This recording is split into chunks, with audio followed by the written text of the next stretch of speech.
Welcome to another week of Pulp Picks. I'm Corey. I'm Fritz. I'm Sarah. And I'm Patrick. And Fritz, take us off. So, my pick of the week is Aquaman Andromeda Issue 1. It's the newest title from DC's Black Label line, which I know we joke about them like doing too many Bat books through that, but like anything they do through Black Label that isn't Batman, and even their Batman stuff too, is just stellar. And this is definitely looking like it's going to be in that same vein. It's what the premise is: some weird like UFO thing like crashed in the middle of the ocean, and the submarine is going to check it out. But there's definitely something wiggity going on down there, like Wiggity wiggity whack. Please, don't ever do that again. But like there's like some That's gonna be my new catchphrase. Oh no.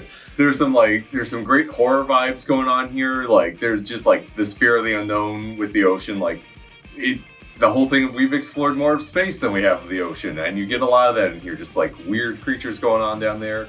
You got Aquaman doing his whole like, I'm both of the surface and of the ocean. But when your whole of the ocean bit is, there's also some real scary stuff on there. What does that say about you then? Like, it's really cool. Black Manta's in here doing his whole pirate bit.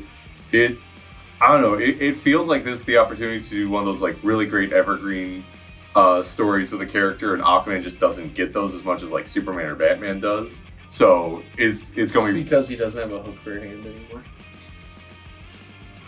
How dare you? Well, that's a conversation for another time. But no, it's great. Ram V's writing it. His stuff's always amazing. Christian Ward really sells the like unearthliness of everything. Just fantastic stuff all around.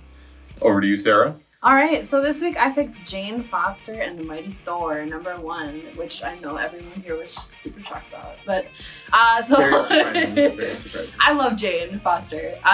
But this is an awesome book. I like it in particular because something is amiss with Thor, and so he throws his hammer to someone who he hopes and believes will come and rescue him, which is, of course, Jane. So you get to see Jane functioning as Valkyrie, but then you also get a nice, beautiful panel of her as the god Thor again, which I was obviously nerding out about.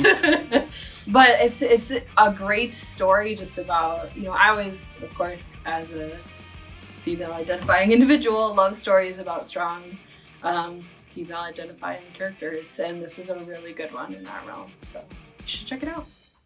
Over to you, Patrick. Yeah, I struggled this week. I had a number of picks that I really liked. I liked Team Justice we talked about. I enjoyed that one. And Dark Crisis. I thought that was off to a good start. Well, Fritz and I kind of... that book itself got off to kind of a slow start. I thought that they kind of pretty much touched on all of that in the zero-issue stuff. But the ending was kind of cool, and I think it's going in a good direction. But I went with the tried and true, amazing Spider-Man, and I know that to say that this book is amazing, anybody that read this disagree with this, because it was a really good story. And we were talking earlier about how they're fleshing out the Tombstone character, and I've read exactly. And I've read a ton of Spider-Man, and Tombstone's been around for a really long time, and in a lot of different iterations, and TV and comics and what have you. But we really haven't gotten much of a backstory for him. So this has been really interesting, and he's really challenging Spider-Man's code in this issue, but there's also there's some graphic brutality that's happening too, so it's got very mobster kind of vibe, but it's interesting. But Spider-Man's gonna wake up with a horse head in his between this and Marauders like having a lot of Cassandra Nova stuff in it, there's a lot of good showcases for great villain work this week. Real good stuff, really terrifying stuff. And I'll say again, I know that John Romita Jr., people either love him or they don't care for him or his work. But in this book, he's just starting to hit his stride with Spider-Man. I thought #1 was really good. I thought #2 was good. I thought the art in this one was great. Mm-hmm. Like he's really taking it up another level and really kind of going back to his previous run on Spider-Man. And I know that we talked about Kick-Ass. This has got a real Kick-Ass vibe to it too. So I highly recommend it. We're on issue #3 of the new arc, and pick it up. It's really good. Corey, what did you read? My pick this week is Dark Knights of Steel #7. Who could have guessed? It doesn't work because I've only ever picked this once. Anybody who's ever been in the shop has heard you talk about this book ad nauseum. Yes, But with good reason. Yeah. yeah. Tom sure. Taylor is a master at storytelling. Like I don't think there's another name in the industry right now putting out the kind of quality that Tom Taylor is. I'm not a huge Batman and Superman fan. What? Wait. Yeah. Also something you hear from him a lot. Yes, I talk about that a lot.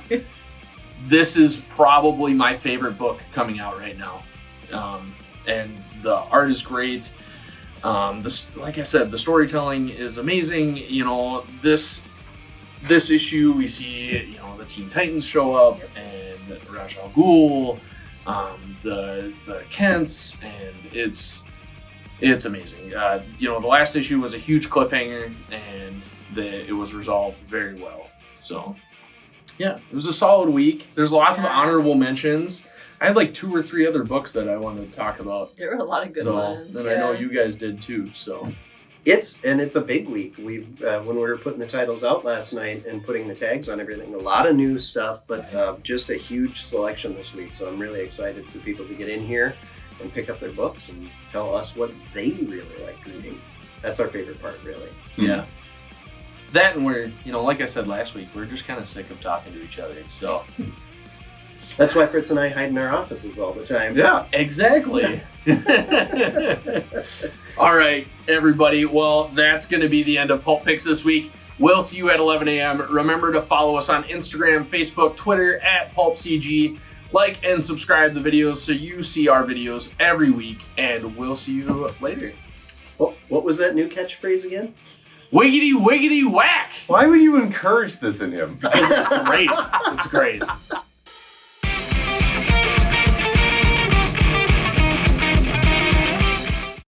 What did you This is expect? all your fault. What did you expect was going to happen? This is all your fault, Fritz. I expected a modicum of restraint, but I couldn't.